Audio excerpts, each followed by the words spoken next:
This is something we rarely see on this channel. Barry Sellers getting called out because the argument she's presenting simply doesn't hold up. In this clip, both Barry Sellers and Scott Jennings face strong pushback as they try to frame the situation from a particular angle. As always, let's watch the clip first. And afterward, I'll give you my take on what happened. Let's get into it. Last. Good evening. I'm Lulu Garcia Navarro in for Abby Phillip.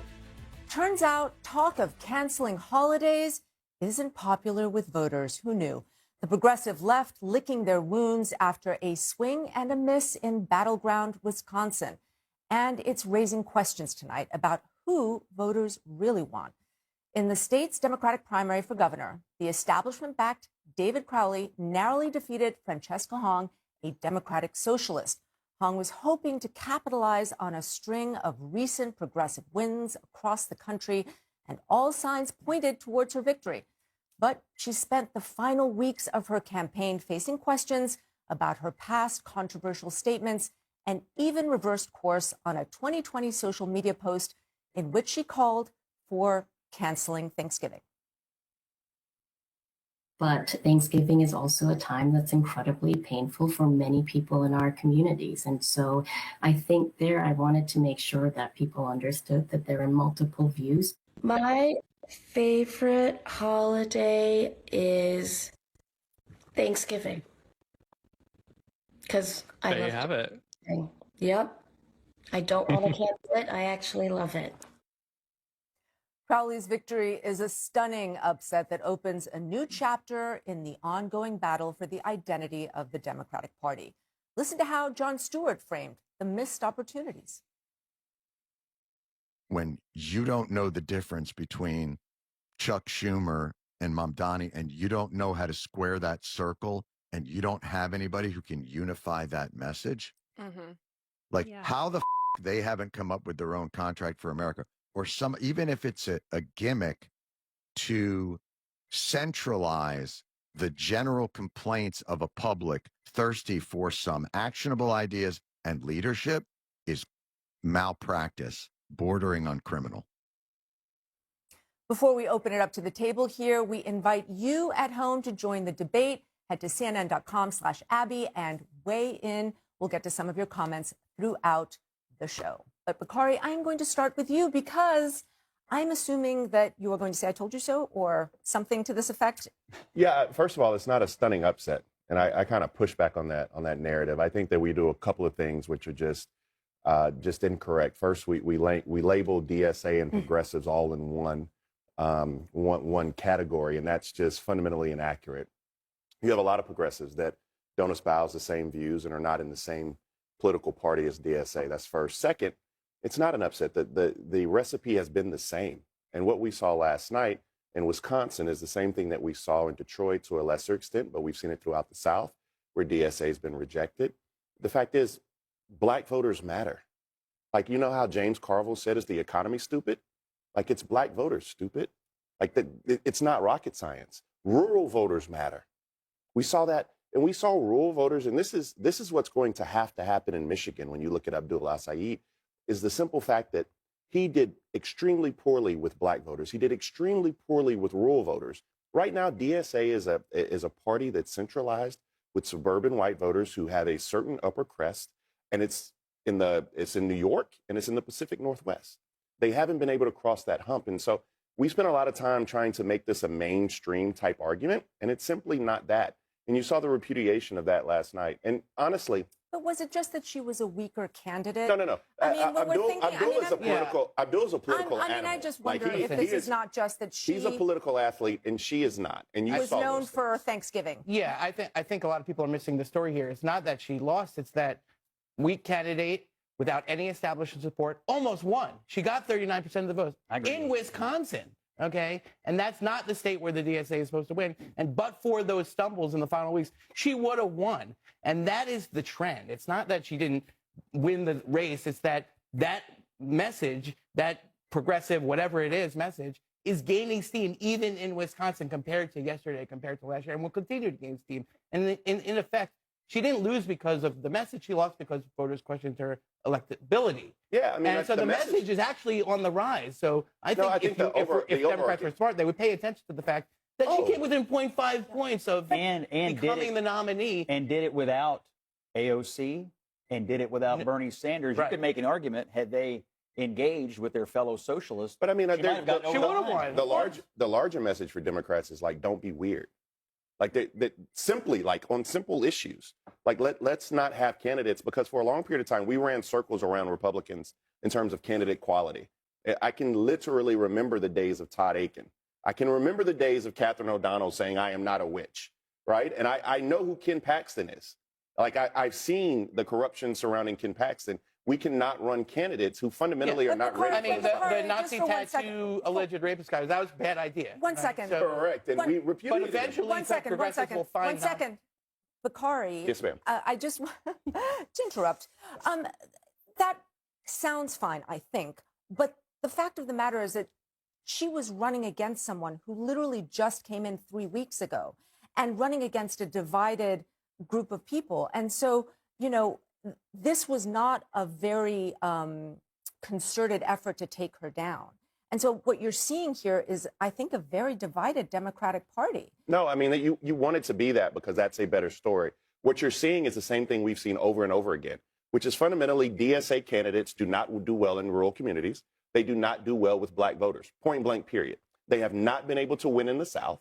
They actually had an election, and Abdullah is not necessarily a DSA candidate, but we saw the repudiation of black voters. We saw the repudiation of rural voters. I mean, that is what you'll see continuously. Until you make inroads in those communities, you're not going to win Democratic primaries. Abdullah's got Thanksgiving problems. 2019. Just a reminder, this Thanksgiving, this country was built on the systematic annihilation of indigenous peoples whose ancestors suffer some of the highest rates of homelessness, joblessness, and mortality. We owe so much more than thanks. Time for reparations. So the problem with true on the facts. That's actually a true the sentiment. problem with don't be weird is that all these socialist adjacent or communist adjacent or whatever candidates all spent a fair number of years tweeting weird things that put them in the same bucket as Hong. You said he's a political animal. He's got a lot of the same beliefs. Is probably he's got a lot of the same beliefs. He's more nuanced. But I will tell you this, Scott. He has work to do. Then when if we want to say, oh my God, DSA is making inroads because of what happened in Wisconsin with the election, you have to realize that over 50% of voters in Michigan, they didn't vote for Abdullah Saeed. Well, Bakari, I think it's interesting. You're talking a lot about where black voters are going, and we're seeing Abdullah Saeed needs to make more of an effort for that because Mike Rogers is making a play for more moderate voters. And I kind of reject your notion that you think essentially more establishment Democrats are going to continue to lead the party. That's simply not true, especially because we're seeing the Democratic Party is basically absorbing all of the far left ideas that the DSA is putting forward. And so even the so-called moderate who won isn't really moderate. He doesn't want to work with federal law enforcement, ICE. He wants an open border. He wants all of these very far left things. So, he's just not quite as crazy because he doesn't want to cancel Thanksgiving. I think that's the question. Even if he isn't DSA, they're still absorbing far left ideas, and I think that's going to repel. Let's actually black say voters. if we want to make sure that everybody has access to quality health care or first-class education, or we want to take Mamdani approaches to affordability, things that matter to people, like rent hitting a new all-time high. Then that's something. That's something that people actually care about. I'm talking about the fact is people aren't necessarily talking about defunding the police. If you want to talk about ICE, we'll talk about that a little later. But lots of people are talking about defunding the police, like Abdullah Syed. I'm saying that moderate voters, the voters you're talking about, pragmatic voters, Democrats are not necessarily looking for the next great messiah. What we're looking for is someone who can win.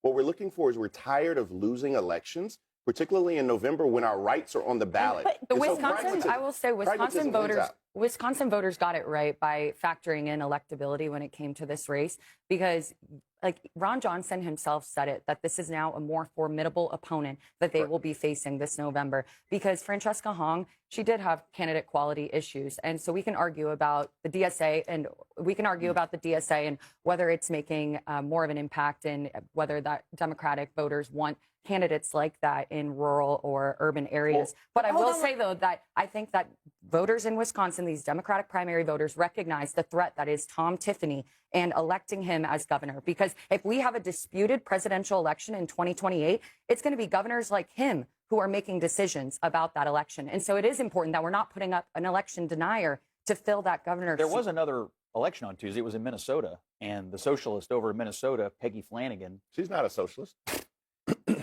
Okay, the radical lunatic Peggy Flanagan decides she won over the moderate Craig. I mean, that did happen in a state with a lot of rural voters, and so the socialists and hold on one whatevers, second. This speaks to the conflation that's happening that you hear, that everyone is now a socialist when we're talking about Democrats. But actually, Lydia, I want to ask you something, because if you look right now at Mayor Mamdani, who is the most famous Democratic socialist, his approval rating is going up, which is unprecedented. I mean, if you look here, 45% in June, now 47%. New York City, 58%, now 69% in New York City.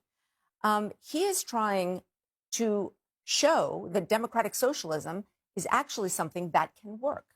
How do you explain that? Look, it's a good question. I think he was a very skilled marketer, which is why he got into the mayoral office in the first place, and he's continuing to do that. He's very good at the photo ops.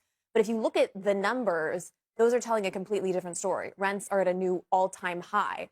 So I think eventually the data and the reality of the policies he's implementing are going to catch up with him. I do think, though, that there are New Yorkers who are happy with him, not because he's a member of the Democratic Socialist Party. They're happy with him because he was talking about affordability and addressing their top priorities. They're happy with him because he's following through on campaign promises. You look at filling potholes or fixing drinking fountains. These are things that New Yorkers care about. He fixed one drinking fountain, and it's because somebody tagged him on Instagram to do that. A functioning government doesn't need somebody to be tagged on Instagram to fix something. I talked to a lot of young Democrats and young progressives, and they all say the exact same thing. They say that they're dissatisfied with the leadership of the Democratic Party because the grievances that underpinned those tweets and statements in 2020 have not been addressed by Democratic leaders 6 years later. And those grievances were real, and people forget that we had on the left the biggest protest movement of the century in 2020, and it was based on real grievances, and none of those have been addressed. So people who speak to those grievances will win inside the Democratic Party, and people who show results of those grievances. It's also generational, and we're seeing it is generational. We're seeing a lot of that as well, but we're seeing it across party. All right, and everybody, that's going to matter in 2028, and Democrats ignore it to their peril. All right, everybody stand by. Next. So this is where I really need your input, especially from those of you who are actually living in the United States and regularly watch this channel. I'm trying to understand this argument surrounding democratic socialists, particularly the criticism of their support among black voters. When I look at the policies many democratic socialists are promoting, I honestly find the situation confusing. How can an establishment candidate defeat someone advocating for policies like universal healthcare, tuition-free public college, student debt relief, higher minimum wages, stronger unions and labor protections, higher taxes on the wealthy, and affordable housing? Genuinely don't understand. And I'd like to hear your thoughts in the comments. And when we look at what Mayor Mamdani is doing in New York, regardless of what MAGA voices like Lydia Mohan claim, there is clearly a reason he's receiving strong support. Whatever your opinion of him, he's presenting himself as someone focused on delivering for the people he represents and addressing issues that... Let's not forget that the political establishment has had plenty of opportunities to deliver meaningful results for ordinary Americans. They've held power for years, yet many of the problems people are dealing with remain unresolved. So how are candidates with these kinds of policies still losing to the same establishment politicians? That's something I directly affect their daily lives. Meanwhile, Donald Trump is in office, and critics argue that he continues to benefit himself and his family while pursuing policies that can make life more expensive for ordinary Americans. Yet when he's confronted about these issues, the response often seems dismissive. That's what makes this whole situation so difficult for me to understand. And when it comes to Bari's argument, I think she's getting this completely wrong. The reaction to these races also seems to reveal a clear double standard. When Abdul El Sayed won, the conversation quickly shifted to how narrowly he won and how the polls had missed the result. But when Hong narrowly lost in Wisconsin, the framing seems very different. Revealing. But that's just my perspective. Let me know what you think in the comments section below. Please like, share, and subscribe for more videos and updates. Thanks for watching.